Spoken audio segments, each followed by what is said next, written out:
The ideal time to prune these is before active growth begins. If you look at the base of this plant, you can see some of the active growth starting on the lower, probably the lower quarter of this butterfly bush. You can see it here where the leaves are bigger, and you'll notice up toward the top where I prune this branch, they're just beginning to break dormancy. I also like to prune them after some of the upper foliage has died back. Personally, and this is me, Dad and I differ a little bit on how to prune butterfly bush. I like to prune them harder than what a lot of people will do. I like to prune them harder, maybe half the size that you see here, where Dad likes to prune them a little taller. But if it were me, and I'll show you, for example, what I would prune. But it's a perfect time. But I'm going to come right in here and I'm going to start pruning. Remember, you can always prune more. So if for some reason you don't think you've pruned enough, you can go ahead and cut it harder. So you just come through easily pruning these. It's only going to take a few minutes. I will show you one thing. Some people might prune it to this height right here. That's probably about 4.5 feet. But I'll tell you, this is one of the larger growing butterfly bushes, and they're going to grow another 6 feet. So part of the reason I cut them back a little harder is that they don't get too tall to deadhead them. So I'm just going to come in here like this.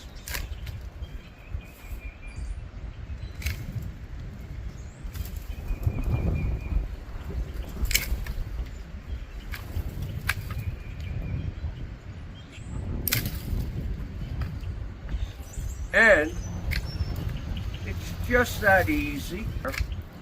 And I'm going to cut part of this plant, maybe a little lower, because I'm going to have to deadhead them throughout the summer months.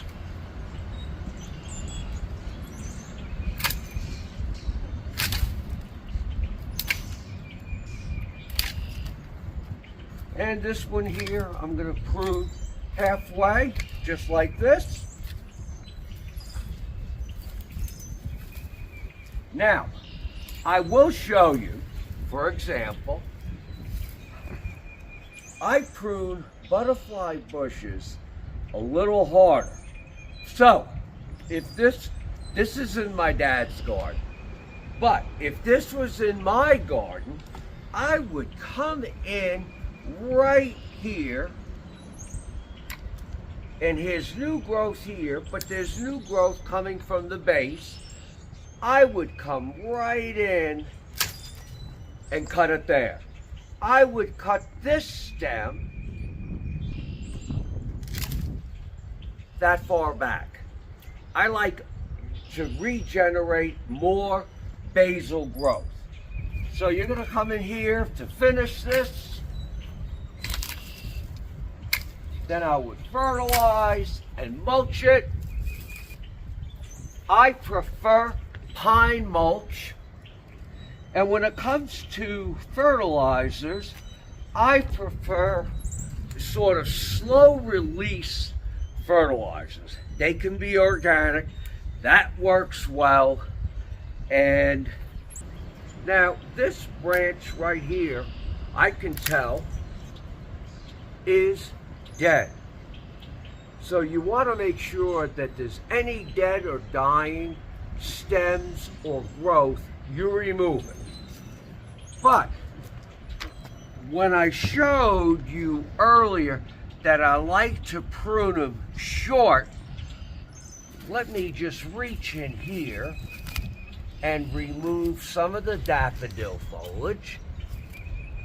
And if you look right here at the base, you see all this new growth at the base. I don't see a lot of new growth at the base of this butterfly bush. So, you know, what I'm going to do here is prune it. I can see new growth here.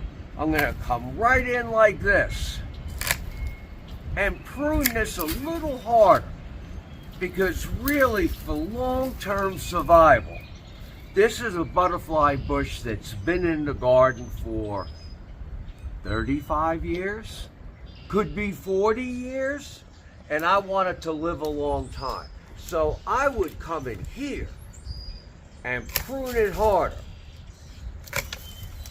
just like this, where there's lots of new growth coming from the base. I find that they survive when we have those very cold temperatures or very late spring temperatures. We've been lucky. This year we haven't had that, but that has happened in the past. So you're going to find this butterfly bush growing.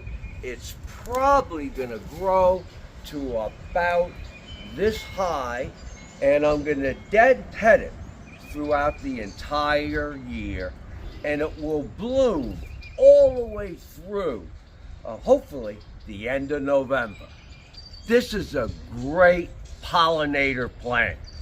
Now, I will tell you, there's dwarf varieties, some that may only get 24 inches in height. Personally, I prefer some of the taller varieties. You know, I like a variety that gets this big. They attract monarch butterflies, black swallowtails, zebra swallowtails. One time I was corrected in an audience. I was giving a lecture, and I had called the pollinator a hummingbird moth. And the person in the audience said, no, it's not known as a hummingbird moth. But to me, it was known as a hummingbird moth. They look like little baby hummingbirds, and they carpet your butterfly bush. Carpenter bees love butterfly bushes. Honeybees love butterfly bushes. So I'm always careful with chemicals and things of that nature, since this is a pollinator plant. And it's a pollinator plant end of May, June, July, August, September, October, all the way maybe into November. If you live in, you know, places like Colombia, if you live in places like Georgia, they're gonna bloom really long throughout the season. Easy to grow plant, find no real diseases or problems with this plant, and it is a somewhat drought tolerant plant, but you can enjoy this year after year after year right in your own backyard.